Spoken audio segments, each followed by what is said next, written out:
Tonight is not an ordinary evening in the eyes of the Most High. While the world continues its restless hum beneath the soft glow of flickering screens, while laughter echoes faintly from looping videos, and minds drift further into digital haze, something far more sacred is unfolding beyond what the eye can see. A message has gone forth from heaven, not for the crowd, not for the curious, but for one you the one set apart.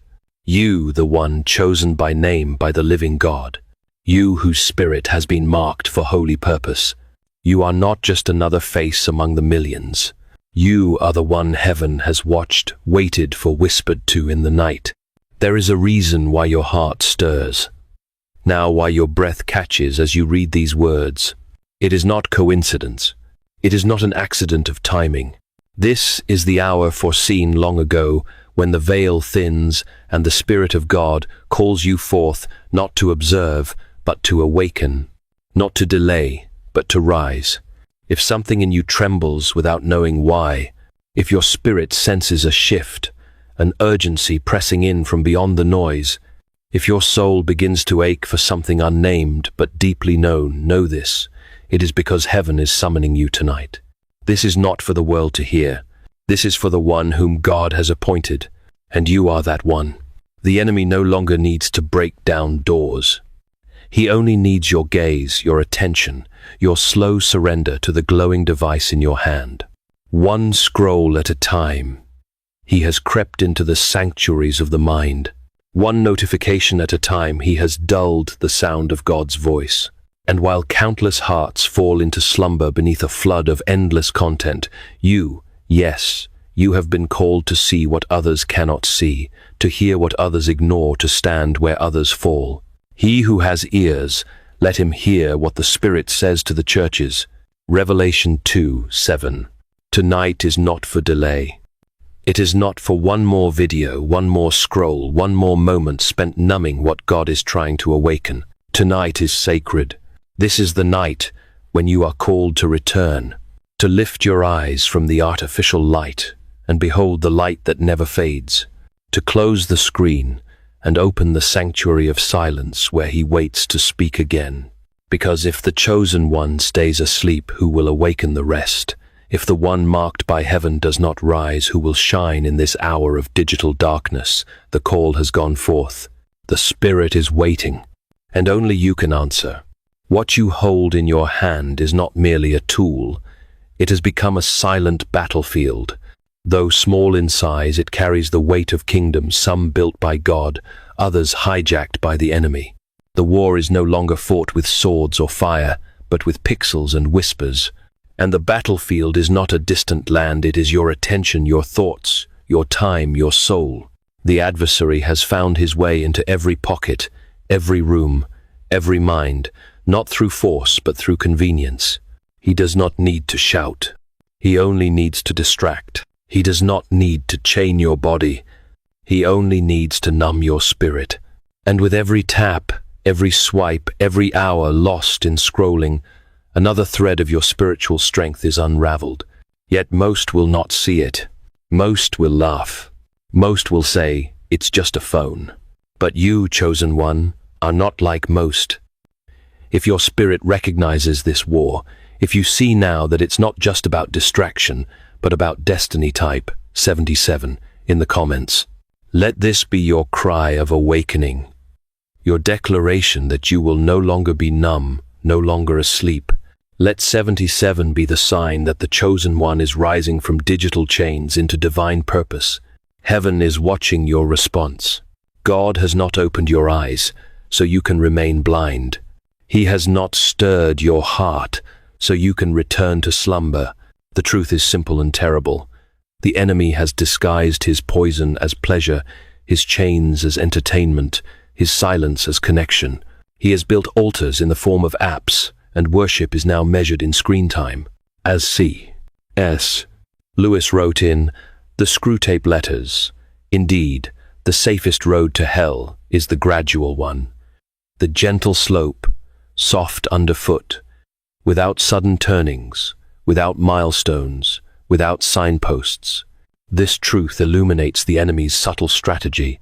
The apps and screens you engage with are a gentle slope gradually lulling your soul into spiritual slumber, masking chains, as entertainment requiring your awakening to break free from this quiet captivity. You must see it for what it truly is. Look beyond the bright interface and see the dimming of souls. Look past the instant messages and hear the silence of prayerlessness. The devil has crafted a sanctuary where nothing is truly sacred, where feelings are manufactured, and where identity is distorted until it is no longer recognizable. But the Spirit of the Lord is raising a standard against him, and you are part of it.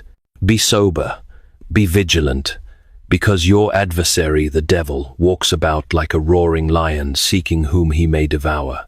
1 Peter 5:8. The war is quiet, and that is what makes it dangerous. There are no sirens, no alarms, only the slow erosion of purpose.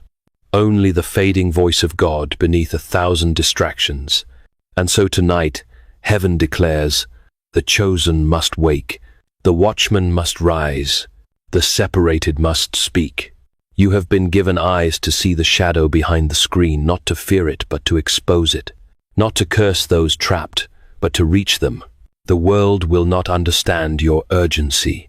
They will call you extreme, but you were not chosen to be understood.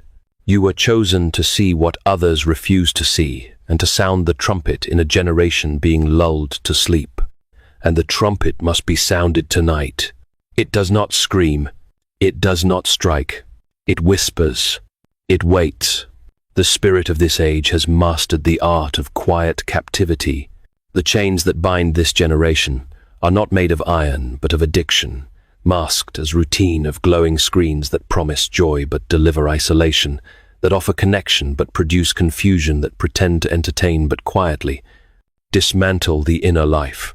And in the center of this trap unknowingly sits the soul, your soul crafted for eternity but starved of true presence.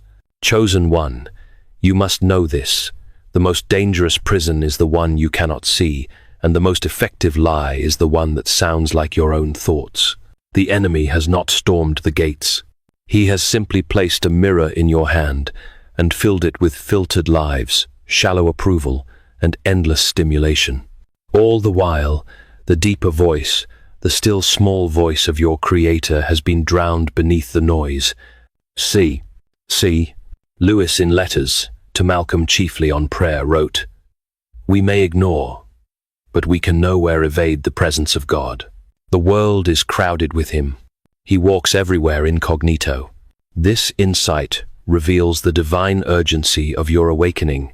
The distractions of screens may drown out God's voice, but his inescapable presence calls you to reclaim your attention, breaking the chains of quiet captivity to hear him clearly once more.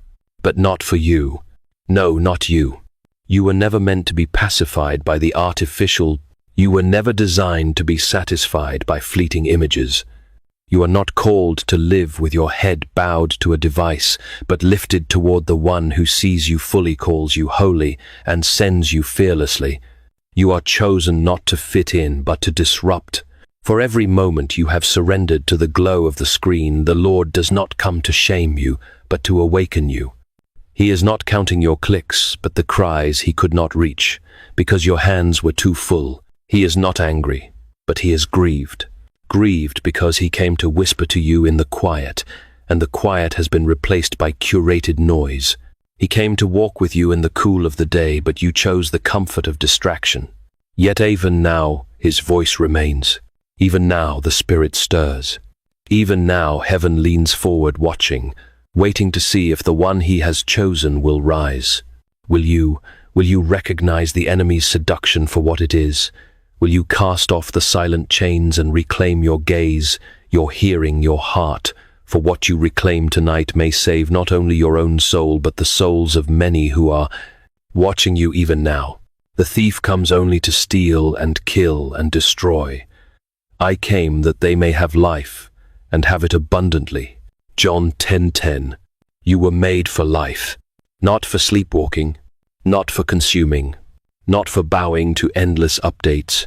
You were made to shine. And there is no algorithm in hell strong enough to bury the light of someone who has been truly awakened by God. There is something heaven sees that most never consider.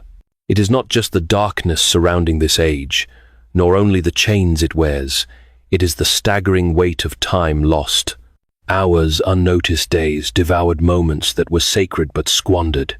Heaven keeps count not in minutes but in missed encounters, in words, unspoken in prayers, never whispered in sunsets, not seen because the camera was aimed the wrong way.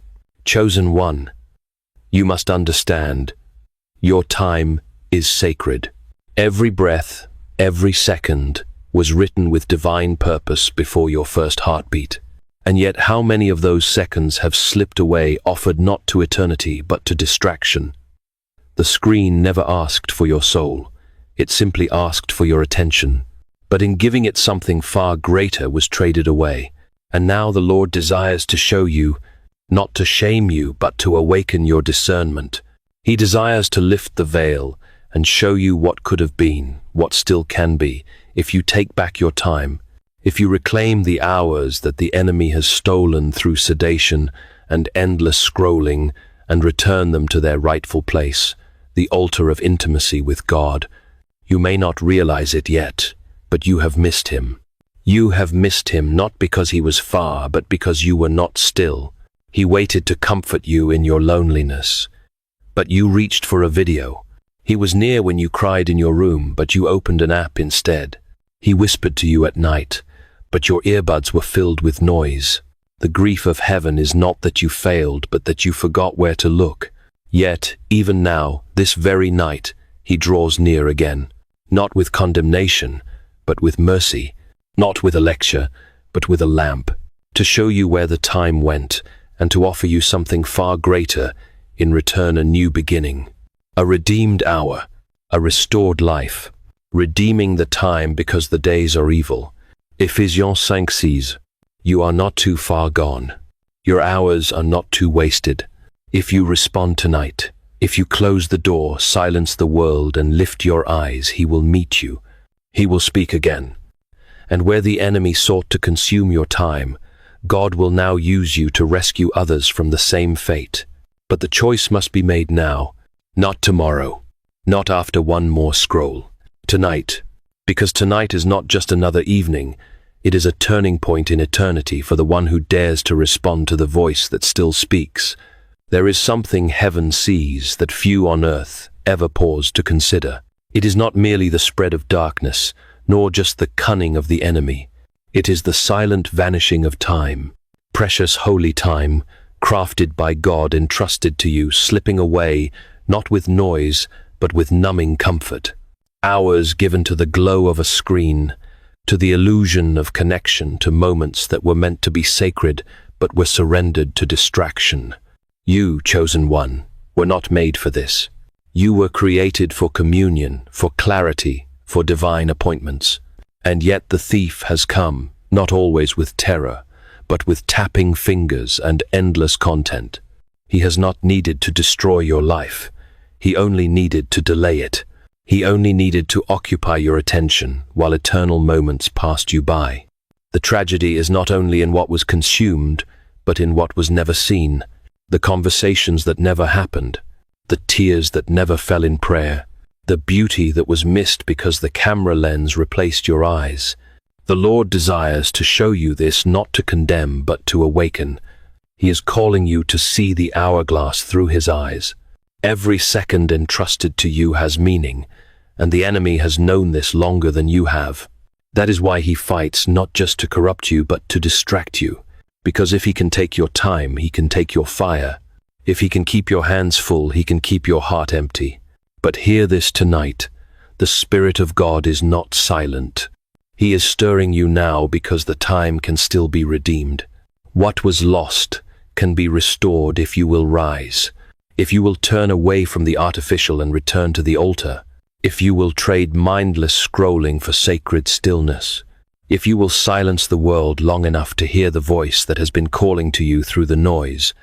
Be very careful then how you live, not as unwise but as wise, redeeming the time because the days are evil. Ephesians 5:15. This is not about guilt.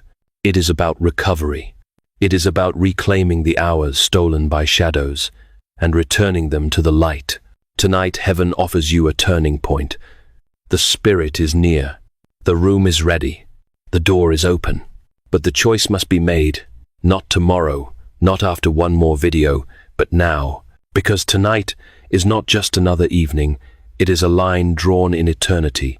And you, chosen one, are standing on the edge of what could become the most sacred hour of your life. To be awakened is not the end. It is the beginning. Once your eyes are opened, you are no longer permitted to walk as though blind. Once the chains have fallen, you are no longer free to ignore those still bound. Chosen one, the awakening God is stirring within you tonight is not for comfort but for commission. You were not called out of the shadows simply to bask in the light. You were called to carry it. There are others still trapped, still scrolling, still reaching for something eternal in places that can only offer illusions. They do not yet see the chains around their hands, but you do. They cannot hear the still small voice calling through the noise, but you can. And now heaven asks, what will you do with what you've seen? What will you do with what you now know? C.S. Lewis in the Screwtape Letters wrote, "Courage is not simply one of the virtues, but the form of every virtue at the testing point." This profound truth captures the essence of your calling, to rise against the spirit of this age, to disrupt the digital chains binding your generation, requires courage at its testing point, embodying the virtues of faith and obedience to carry God's light into the darkness. You were not chosen for popularity, for ease, or for applause. You were chosen to disrupt what is destroying your generation. You were chosen to stand in a world hypnotized by screens and speak a truth they've forgotten there is more. You were chosen to become a living contradiction to the culture, to walk away from the scroll, to close the app, to look people in the eye and love them fully, deeply, eternally. You were not set apart to fit in. You were marked to ignite a reformation. Yes, you will be misunderstood. Yes, some will mock you, but you carry a fire they cannot comprehend and a peace they secretly long for. Do not shrink back. Do not wait for approval. Those who carry the Spirit of the living God were never meant to be comfortable. They were meant to be carriers of awakening. You are that carrier now. The Spirit of the Sovereign Lord is upon me, because the Lord has anointed me to proclaim good news to the poor, to bind up the brokenhearted, to proclaim freedom for the captives and release from darkness for the prisoners. Isaiah 61:1. This is your calling. This is your assignment. The world is dark, yes, but you are no longer part of that darkness. You have been lit like a lamp, and lamps are not meant to be hidden. You have been awakened for such a time as this, and the Spirit of the Lord now moves within you, not to watch from a distance, but to stand, to speak, to tear down strongholds, and to call others into the light you have found. So rise, speak, be bold, be holy, be different. The world is waiting, and heaven is watching. Now the moment has come. The message has been delivered. The veil has been lifted. The weight of eternity rests upon this hour, not tomorrow, not next week now. And the decision before you, chosen one, is not small. It is sacred. For once your spirit has been awakened, neutrality is no longer an option. You will either answer the call, or you will silence it. You will either step into the fire of divine purpose or drift back into the current of a world asleep. But you cannot remain unchanged. Heaven is not calling for perfection. It is calling for surrender. It is calling for courage. It is calling for those who dare to break agreement with the noise, the numbness, the digital shadows, and say with trembling but willing hearts, "Here I am. Send me." You may feel unworthy. You may feel small. But the God who calls you is the same God who equips you. And tonight he is not asking for strength. He is asking for a response. Choose this day whom you will serve. But as for me and my house, we will serve the Lord. Joshua 24:15. There is no middle ground in a war for souls. There is no neutrality when the enemy is whispering through every glowing screen. There is only obedience or disobedience, awake or asleep, light or shadow. And tonight, the Spirit is moving through the silence, hovering over the room where you sit, whispering again. Will you come away with me? Will you stand for them? Will you be the one who hears my voice above the noise? This is your altar now, not a stage, not a crowd, just you and God. Will you put the phone down? Will you kneel?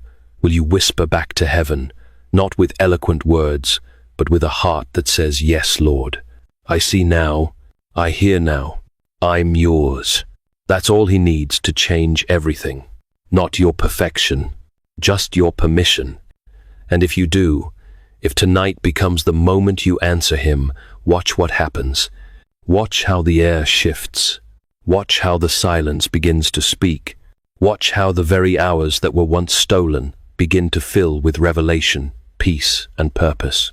Watch how others around you begin to stir, awakened by your fire. Because when the chosen one responds, the ripple shakes generations. This is the line in the sand. This is the midnight moment. This is the sacred decision.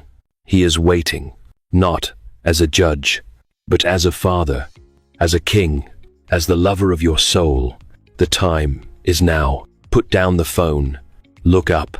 He's been here the whole time. And he's calling your name. And now, chosen one, if your heart is stirred, if your spirit has been pierced by what you've heard, then do not remain silent.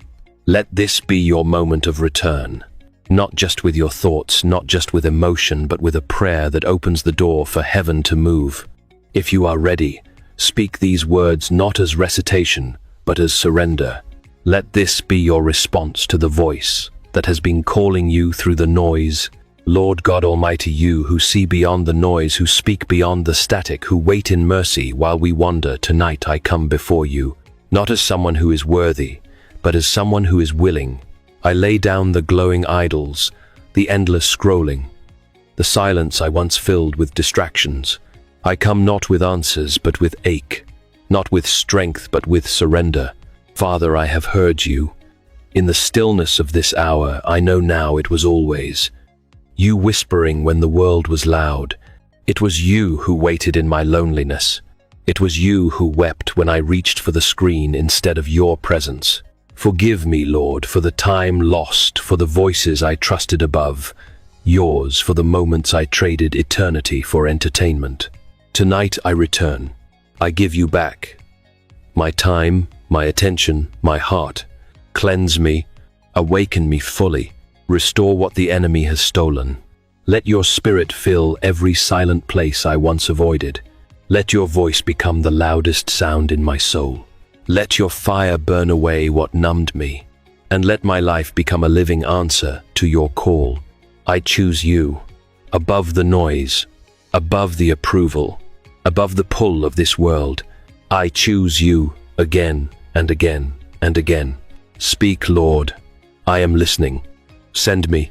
I will go. In the holy, mighty, matchless name of Jesus Christ. Amen.